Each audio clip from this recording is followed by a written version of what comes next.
And we are live with another episode of the Bleed Lows podcast, another pregame show edition, continuing with our National League Division Series coverage. It is a do or die game for the Los Angeles Dodgers as they look to keep their season alive with a win tonight to force a Game 5 for Friday after a 6-5 loss at Petco Park yesterday. The Dodgers will use their entire pitching staff as they're sending them out in a rare postseason bullpen game going up against Padres righty Dylan Cease, who is also doing an even rarer feat, the 3-day rest short start. We've got plenty to discuss, a lot of frustrations to share, from yesterday, leading up to today, the whole Miguel Rojas thing it came out of nowhere today. But before that, we want to thank our sponsor, BetOnline. BetOnline is the world's most trusted betting platform and your number one source for everything football. BetOnline has every stat, every matchup, and even live odds and spreads to bet on during the games. Think you know your stuff? Get in on our $200,000 mega contest and pick 5 games against the spread every week for your chance to win weekly prizes and a share of that $200,000. When the game's over, head on over to our online casino and get in on our game of blackjack, poker, or unwind with one of our over 150 slot games. Head to the website today to get in on the action. Bet online, the game starts here. And Carlos, the game that's about to start is the most important game of the entire season. And I'm not trying to be cliche with how I'm stating that right now because the Dodgers are on the brink of elimination for the third time in, 3 years in a row in the National League Division Series. We knew it was going to be a tough series against the San Diego Padres. Me and you both predicted the Dodgers to go in 5. With how everything unfolded last night, coming into this game, are you still okay with that prediction? Yeah, I'm gonna stick to my prediction. Yeah, I think I think the series was gonna go five games regardless. Uh, I didn't know which game they would win, but they have to win today to continue the season. Otherwise, it's go home. And yeah, if they lose today, it'll be a devastating. It'll be 3 years in a row where they get bounced in the first round against a division rival, and it won't feel good. But you You know know, what? Oh, go ahead, Cody. no, you go. You got it. No, I was gonna say, what like Simeon says, let's go Dodgers. I mean, I'm praying too. I hope there's a win today. I mean, you got to stay positive. I mean, I am so tired of all these like fake Dodger fans just like bashing the team, like get rid of this guy, get rid of that guy. Yeah, that's gonna take its course when the season's over. I hope. There's definitely a new direction the team's got to go. But just like nobody has faith in the team anymore. It's like it. Unfortunately, there's like no membership card that we could just take away from you guys and say, hey, you're not a Dodger fan. You don't deserve to be a Dodger fan because you're bashing the team all year long, saying this, and that. But you know what? I'm rooting. I'm standing behind the guys. And if you read, I mean, some of the comments on these guys, I mean, they're not trying to lose the game. They're trying to win the game. It's just shit happens. And well, I know we're going to go deep into what happened yesterday, but that's just a part of the game. Unfortunately, you can't win on paper. You have whatever the payroll is for the Dodgers, you can't win on paper. You got to show up, and things just happen through the course of a season. And we had a litany of injuries with the pitchers, and just hitters, up and down with slumps and whatnot. But that's just part of the game. And with Dodgers, yesterday's game had nothing to do with Roberts. Well, it had to do a little bit with Roberts, but it had nothing to do with the overall like hitting and not hitting and pitching, because it was different aspects of the game that caused them to lose that game, as well as the Padres didn't hit after that inning either. I think they might have had one more hit after that inning because they only had like 7 hits. Dodgers had 6 hits. Like I know that, like I said, well, I know we're going to go deep into the game, but yeah, that's my take about today. I mean, you got to have faith the team's going to win today. Yeah, I think that's the big thing with fandom. Obviously, people that cover the team, that see the team, day in and day out, that put as much time, effort, and love into this team. It's frustrating to see when they fail. And I feel like, more times than not, especially during this run, while I'm thankful that they make the postseason every year, they're always winning the division. They're always going to give me a competitive team to watch on TV or attend the games.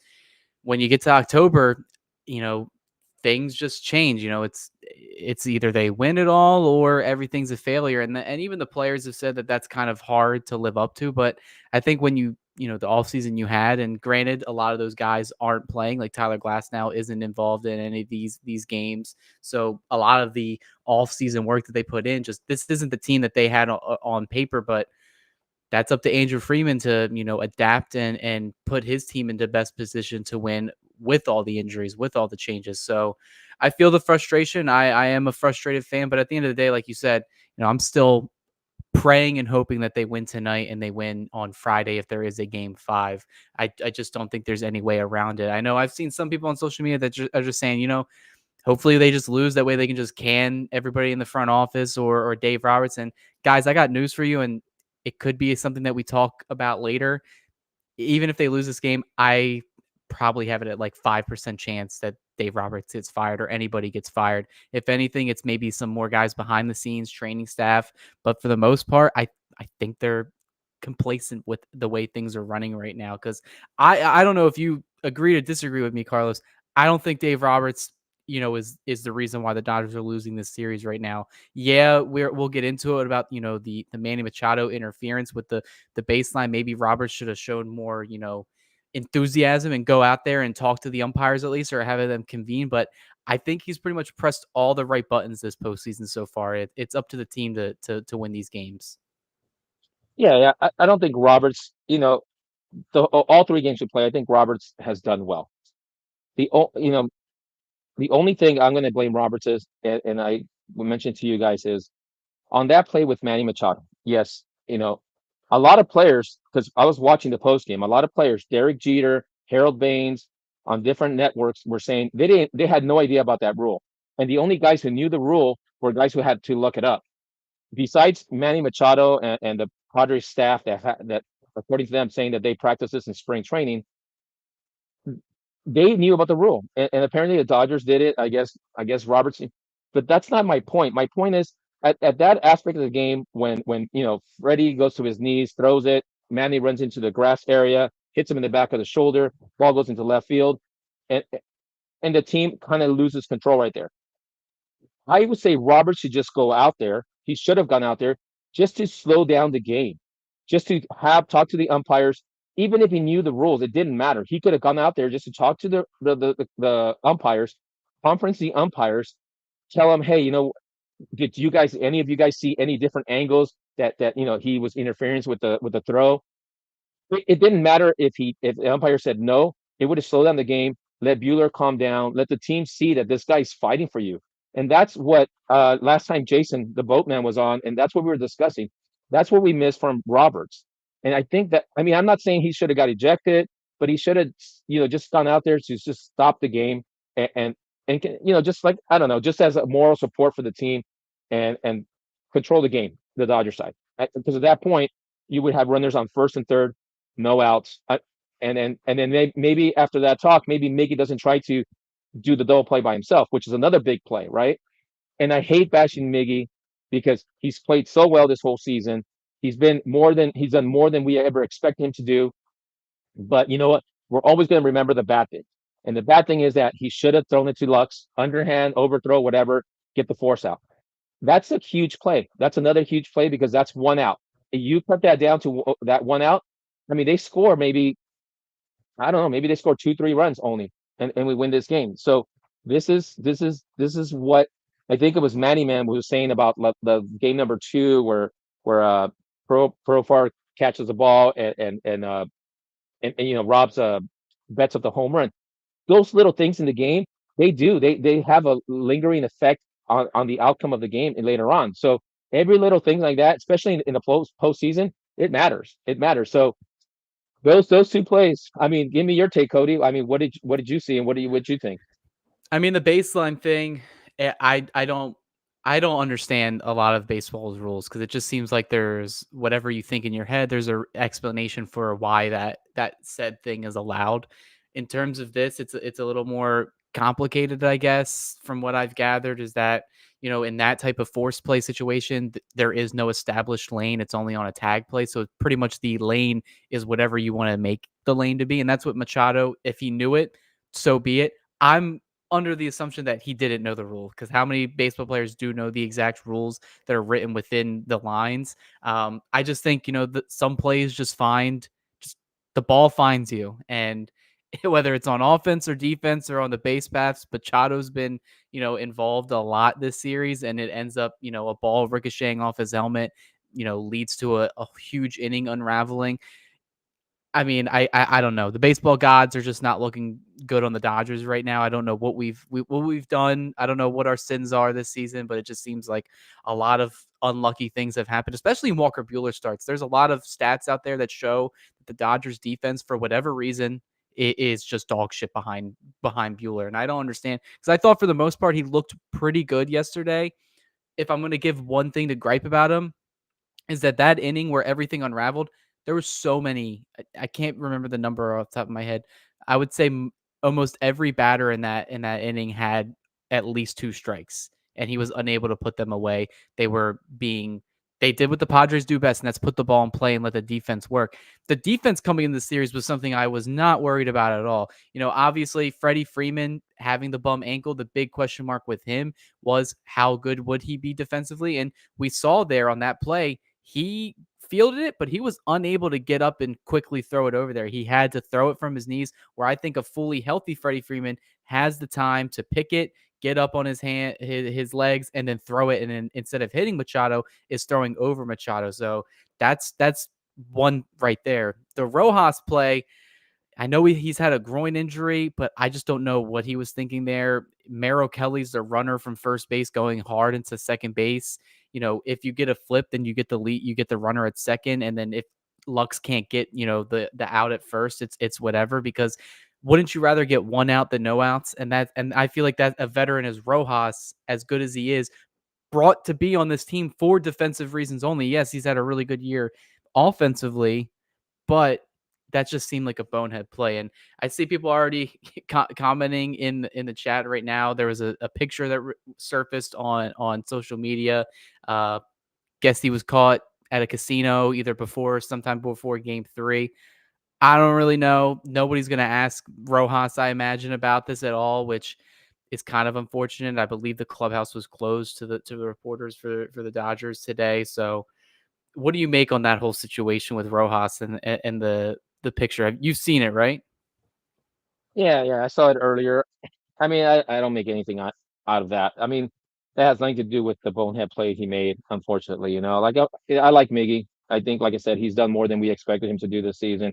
And the him gambling, playing poker or whatever the hell he was playing, it doesn't matter. But I want to go back on what you were saying. I've read so many comments about Bueller, why pitch him, why let him in. Bueller pitched well. Bueller pitched well. The only bad pitch that I know that you and I last night we were going back and forth on text was that 0-2 pitch to Tatis. That was the only bad pitch. I can't believe he I don't know if he was trying to go a high fastball, but that was basically down the middle. How's he not going to hit that for a home run? And I mean, I don't want to get into like my personal like how I feel like listening to the guys. I have to watch the Fox thing on mute because it's like they seem to just favor the Padres. Padres can do no wrong, and Dodgers are just this crappy team. But yeah, that's the only bad pitch. Bueller, in my opinion, that he kind of I don't know. I don't know why he didn't go away or somewhere else, maybe a breaking pitch or something. But 0-2 down the middle. I mean, and that changes the outcome of the game as well too. Because that's the last two runs they score, so that would have made it 5-4 Dodgers. And so, man, so that's where I'm at with that, Cody. Yeah, and I don't know what happened between that first time through the order and that second time through the order, because I thought that first inning from Bueller, he executed the game plan that I thought the Dodgers were going to set out. He jammed Machado, Profar, and Tatis all in, and they all, they put swings on the ball, but they got weak contact, ground balls, easy outs. That's what I thought that he should have been going through all night. That pitch to Tatis was basically a BP fastball. It was middle, and he torched it as a hitter like Tatis should, and he's just on another planet right now. And that kind of brings me to my next point with Tatis in this series, because I just feel like the way he's swinging it right now, if there's a base open, I don't see why the Dodgers just aren't throwing four fingers up there. Granted, the entire Padres lineup is hitting well, but if you get up in a situation with Tatis, and you can put him on, I have to think that the Dodgers are going to start trying to pitch around him now instead of attacking him, because obviously that game plan hasn't worked. Right, Carlos? Yeah. So look, honestly, besides the catcher Jackson and Fernando, those only guys batting 300. The rest of the team is like, we got Manny batting 238. We got and this is this from this right now? Yeah. I mean, it's not like they're killing us. I mean, honestly, I'm telling you, they got one more extra hit than we did yesterday. Um, we knew Tatis was going to get his, and we've been saying this the whole time. Tatis, don't let him. He's going to get his. Don't let the other team beat you. And yesterday, like I said, the home run shouldn't have happened down the middle, 0-2 pitch. That's awful. But the really the outcome of the game was those incredible, I mean, those unlucky plays in the infield. I mean, they had the if you look at the scorecard, it's like fielder's choice, infield hit. I mean, this didn't look like a team that was killing Bueller. So the only shot, yeah, somebody brought it up, Michael, Dave Peralta. He's had the 2-run home run. He has the 2-run double. But that double doesn't happen if all those other fielder choices don't happen either. So yeah, I mean, Peralta has been like kind of a thorn on the Dodgers side. He's got 4 RBIs, and I don't know, I think he's batting like 333. He's very limited on the at bats. But if you look at the scorecard, you guys, from yesterday's game, there's not a lot. There's not a lot that the Padres did after that second inning. Yeah, there's not much they did. Yeah, I would say the middle top third of this game was when all the action took place, and that kind of showed. Betts gets the home run to lead off in the top of the first. I thought Profar may have had it, but then I did see it sneak past his glove, but I Betts didn't even know, and that kind of just shows where his head's at, where he was already just not even going to touch second base, heading back to the dugout. He had a good game yesterday. We said that he needed to step up, and he ended up getting a crucial hit, which put him on base for the Teoscar Hernandez eventual grand slam, which brought the Dodgers within one. And he went 2 for 4 on the day with a home run. And I think he's swinging the bat well. They talked in the pregame show that it's not nothing mechanic with him. Everything is on fire and on point with his swing. It's just the mental aspect of baseball, and I think he's just pushing himself to come through in those situations. And yesterday, he gets the home run. Hopefully, he takes the hot bat into today because they're going to need offense because you don't know what you're going to get on the pitching side today. But the biggest reason why the Dodgers are in the predicament they are right now, especially yesterday's game not being able to score or even really get on base after Teoscar Hernandez hit the home run.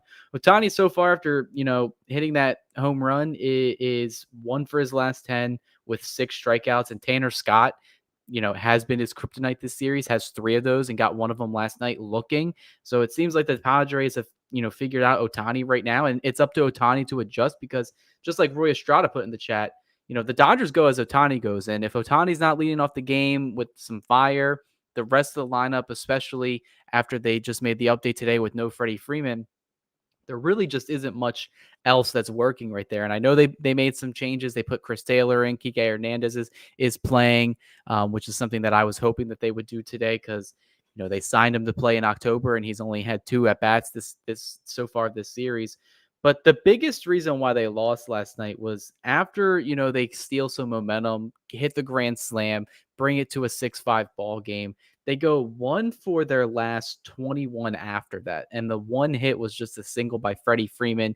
Comes out of the game, gets pitch ran for with Chris Taylor.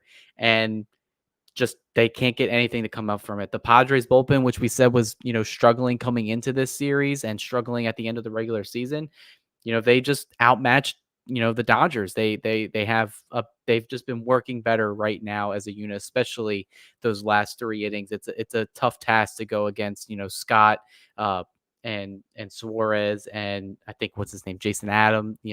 These are guys that they're going to get your hitters out. They were traded for a reason. But Carlos, coming into this day with the bullpen game, I kind of think the Dodgers are going to have a better start in terms of the pitching department because I like what Dave Roberts said. It's a chance to give the Padres hitters a different look almost each inning out there so they can't get too comfortable. And the Dodgers bullpen, minus Michael Grove and Henriquez, they have a 3.34 ERA collective. So they've been really good on their own front. So confidence that the bullpen can get it done today. I think they can hold them in check for a while. I mean, I'm sure they're going to score some runs, but I mean, who are we going to have? I mean, like Trina hasn't pitched since game 2. I mean, Phillips hasn't pitched since game 2. I mean, there's a lot of guys who are fully rested. Vesia hasn't pitched in this game too as well. And then we have Kasparius who came up and he's shown that he can pitch. So I feel confident that they can hold him. I mean, I know we won't shut him out, but they're going to hold him some runs. It's going to come down to our offense. Our offense needs to, we've hit C's well. He's on short rest. Hopefully that plays to our advantage. And and yeah, I mean, I think it's time for the Dodgers to offensively score a lot of runs and take the pressure off the bullpen. Like Roy's saying, Brazier is a concern. Yeah, I don't even know. I don't see him actually pitching today. I think they'll probably stay away from Brazier. He's been hit around quite a bit, so I think they'll stay away from him. And Michael mentioned Muncy. Muncy has been pretty bad. Yep. I mean, yesterday he struck out 3 times, I believe he grounded to first base and 3 strikeouts. Smith, unfortunately, has been pretty bad. He struck out yesterday, grounded out 3 times with that. And Lux, who started off hot, what I didn't like about Lux yesterday was he didn't take pitches. He swung at the first pitch on 2 at bats. I don't know if that's his has it been always his approach. I'm not sure, but that was pretty bad. He should take some pitches. The best at bat I saw yesterday after we only got the one hit that you mentioned that Freddie got was Pajes, who had he did strike out, but it was like a 9 pitch at bat. So that was good. I mean, hopefully, maybe Pajes plays today. I don't know, but yeah, I think the bullpen is pretty rested for the most part. So I think they'll be okay. Yeah, and Brazier is actually starting the game today. He'll be the Oh first pitcher shit. out there. So we'll see what happens because the Padres like to get those early, leads in the first inning. So get Brazier's, inning out of the way. He Wow. hasn't looked too bad. He did give up a couple of those runs, but the rest of the Dodgers bullpen is available. And they asked Dave Roberts kind of what the pitching plan is, especially with Landon Knack. And he kind of came out right out of the gate saying Landon Knack, as much as they would like to use him in this series, really isn't a factor today because they said they want to go on a batter by batter, inning by inning basis. So I imagine we're going to see all those names you mentioned. Alex Vesia is definitely going to get an inning. Evan Phillips is probably going to get an inning or two. Blake Trinan is probably going to be the bridge to Blake Trinan at the end of the ninth inning is where the Dodgers are going to go to. If the offense can help them out, throw them a bone here and score a lot of runs, that way they can use, say, a Ben Kasparius or, someone that can give them length like Landon Knack. Awesome. That sets them up so well for Friday's game. If there is a game 5, which I'm hoping that there is going to be, it's up to the offense. I have the full faith in the world that the Dodgers bullpen is going to get the job done tonight. They've done it all series. They've done it actually all season long. Besides a short hiccup in the middle of the summer at the end of June and early July around the All-Star break, they've been probably the MVP of the Dodgers this season as a collective unit. So it's unorthodox to have a bullpen game in October, but that's just the way the Dodgers are built right now. But then, Roger even sent me a message. Guess who just went up 2-1 in their series with a bullpen game? The Tigers. The Tigers are in a similar situation as the Dodgers. They only have, I would even say it's probably even worse. They only have one starting pitcher, and that's Skubal. Everything else that's kind of been putting together with their entire pitching rotation.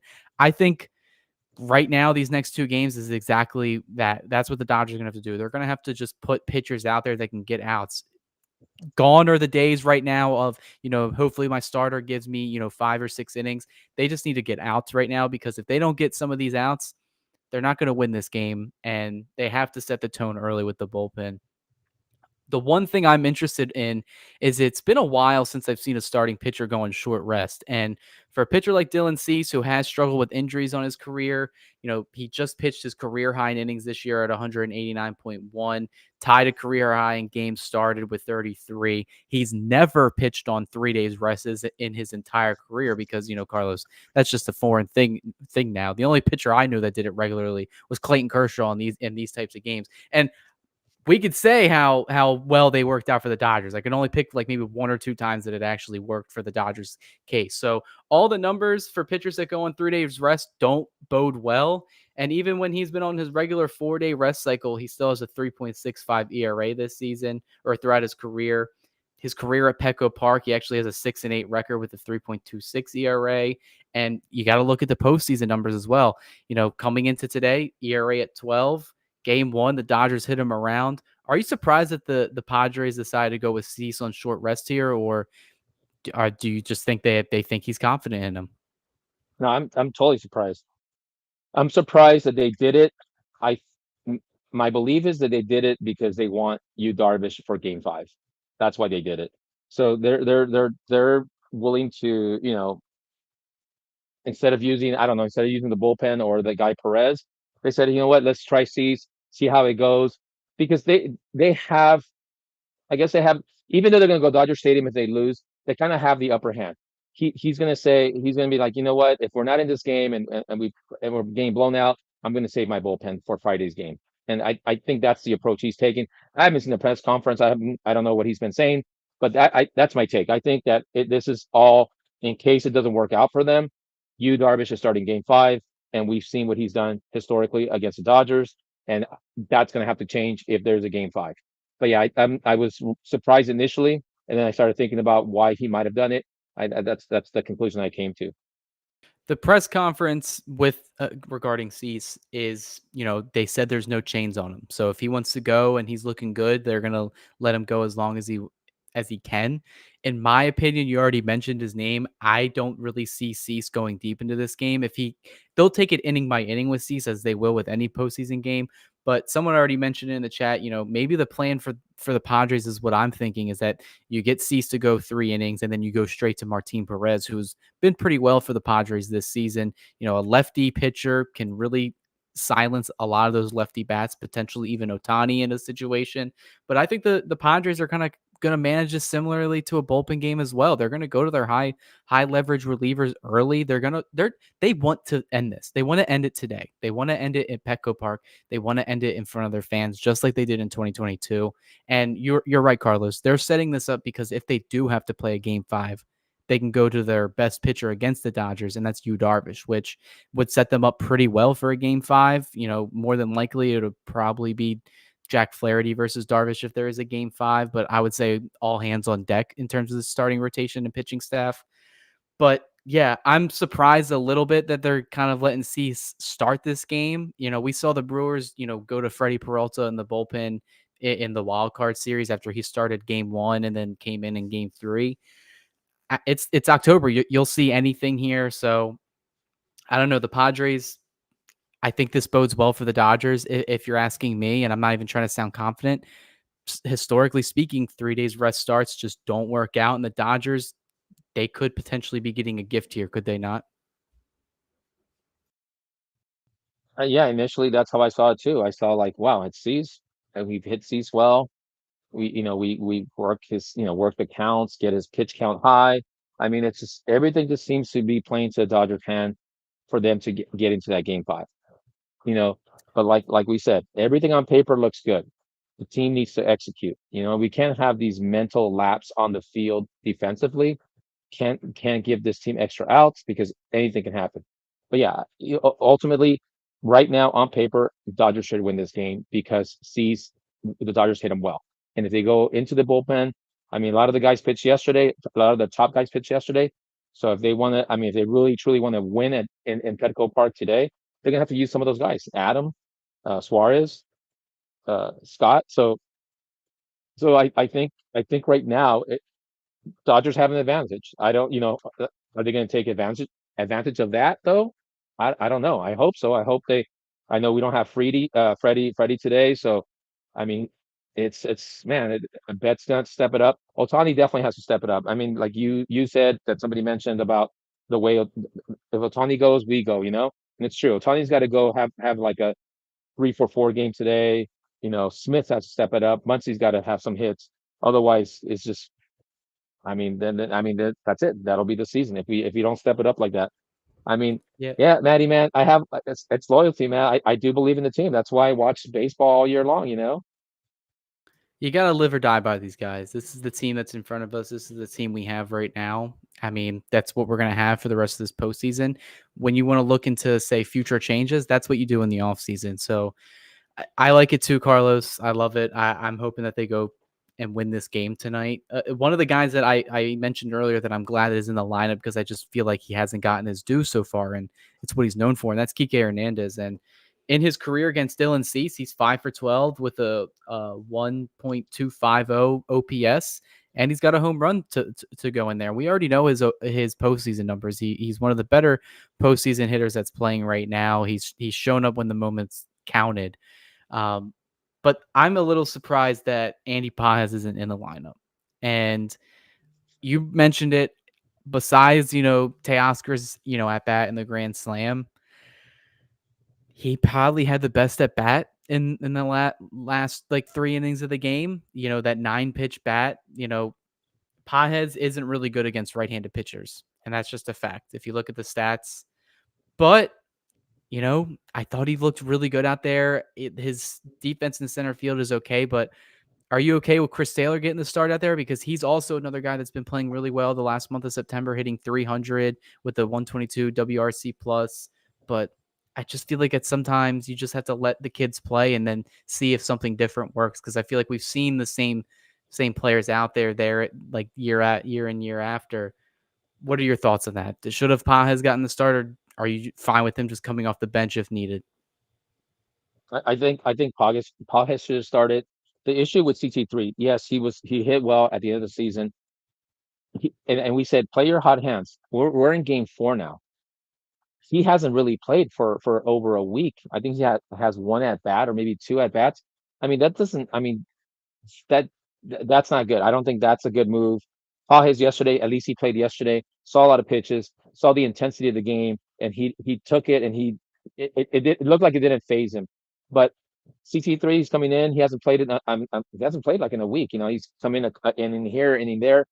But I mean, I don't think that's a good move. But you know what? Despite that, I don't think it's a good move. Despite the fact that everybody in the comments want to trade CT3 yesterday, I'm gonna root for the guy. When he comes up to bat, I hope he pulls that ball down like he used to down to the corner and gets a double. So yeah, my loyalty is with the team until they lose today, and then I'll still be loyal. But I'm saying, the season will be over, but my loyalty will be with the team until the last out. And then looking at the lineup today, they originally had Freddie Freeman in there, batting third, but late game scratch. He's not going to be in there today. Could possibly pinch hit tonight, given the situation. What are your are you worried about Freeman for the future of this series? Because it seems like yesterday, he had a hop on a one of the double play balls and looked like he tweaked the ankle a little bit. Running on base paths, it's not gonna, it's not gonna help you any more than the defensive play that he made helped you either. So Freddie Freeman for the rest of the series, he's only at 50, I would say 50% at most. That ankle has to be bothering him. Other former players have even pointed that out, where he just physically looks different in the batter's box, but he's still getting the job done. And then you still have to, go up against the player that is Freddie Freeman. Big loss for the Dodgers in a do or die game. Yeah, it is a huge loss. Defensively, uh, I think he was more pain defensively than he was offensively. If you look at he actually kept score yesterday, and the two outs that he had the single, but the two outs that he had in the third and fifth inning, they were line drives to left field. They were good shots. So the foot, I guess on the when he comes to bat, somehow he's able to, I guess maybe the way he shifts the weight, he's okay. I don't think he's bad on the batting part. It's on the offensive side, like you were saying, when he jumped for that ball to catch the ball and he landed on the bag and hurt his foot. He still came up to bat and then he got that single. So I think with this day off and tomorrow, and if we can make it to game 5, I think he'll play game 5. I thought he should have rested maybe game 3 for game 4, but that he wanted to play, I guess, and that's just the way it worked out.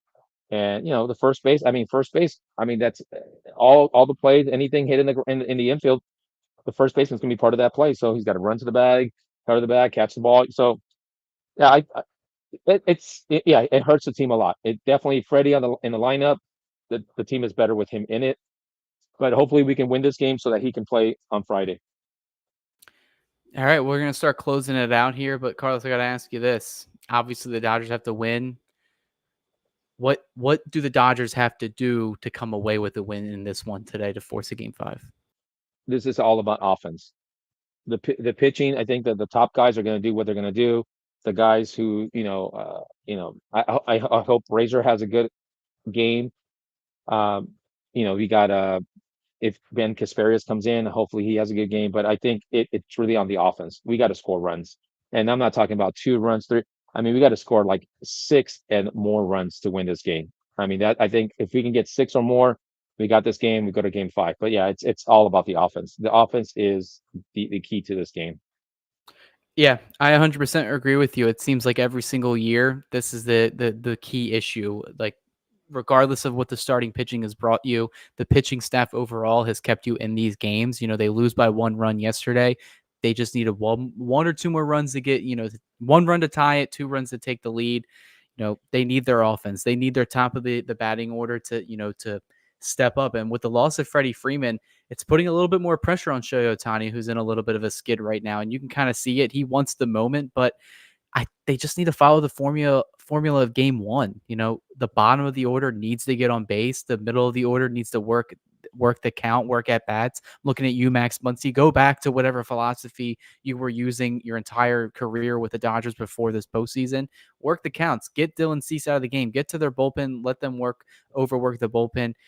They just have to take advantage of the C starting on short rest. It historically doesn't work out. I'm very shocked that the Padres went that route, but I assume as if C starts struggling, they're going to go straight to their bullpen, and Martin Perez would probably be the first on route there. But Mookie Betts, you got to step up. Otani's got to step up. The bottom of the order's got to get on base and set it up for the top of the order, because like I said, I mean, I may look like an idiot at the end of the game if the bullpen gives up like 8 runs, but I have the utmost confidence in everybody in that bullpen today to get the job done, just because they've done it all season.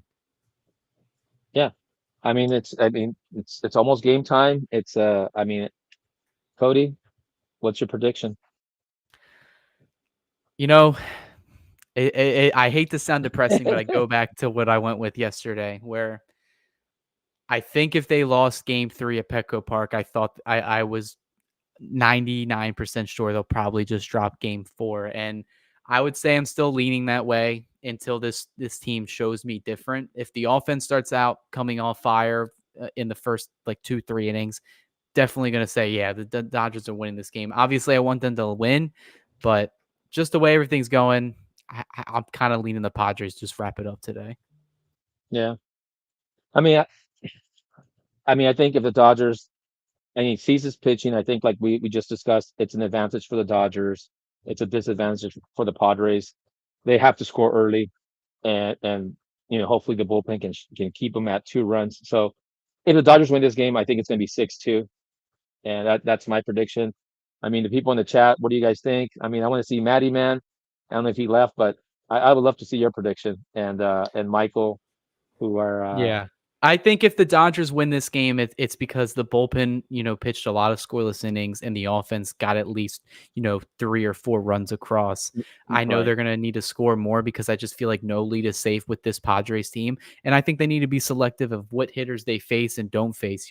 Tatis, like I said, this game, you have to win. Tatis can beat you with one swing off the bat. Just start throwing up 4 fingers and putting him on first base.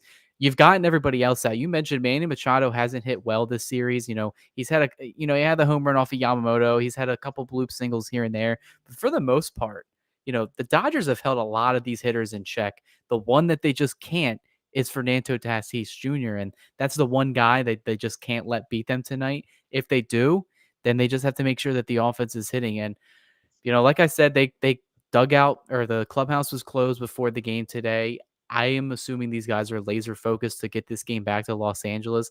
The 2022 team that went into here, I think they were just way too overconfident. They dominated the Padres all season. They won 111 games. They just thought they were going to split or even win the series in San Diego. I think this team had the reality check all season, where they almost lost the division. There was a chance that they could even miss the playoffs. If they didn't even have Otani this year, probably would have made the playoffs at all, because he had like 9.5 WAR. You take away nine wins, the Dodgers have like 88 wins. So like it's a completely different team.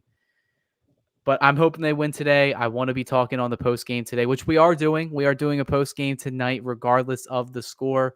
I'm hoping we're talking about a win, right, Carlos? Yeah, definitely. Yeah, come join us. Hopefully it's a good time. We're celebrating, and we're talking about Game 5 and all the good things that happened today. So I'm gonna stay positive. I won't even think of the alternative universe that could be. So yeah, hey, I fall, and it just Cody understand what I'm saying. I'll fall for the banana and the tailpipe every day, all the time next year as well. So, go Dodgers, and let's have some faith, you guys. We can do this. Yeah. So be sure to make sure you are subscribed and follow us on all of our social medias, which will be linked below because we're going to let you know when we're going live, probably around 10, 15 ish minutes after the conclusion of tonight's game. We're hoping that the Dodgers pull it off and force a game 5 that'll be played at Dodger Stadium on Friday.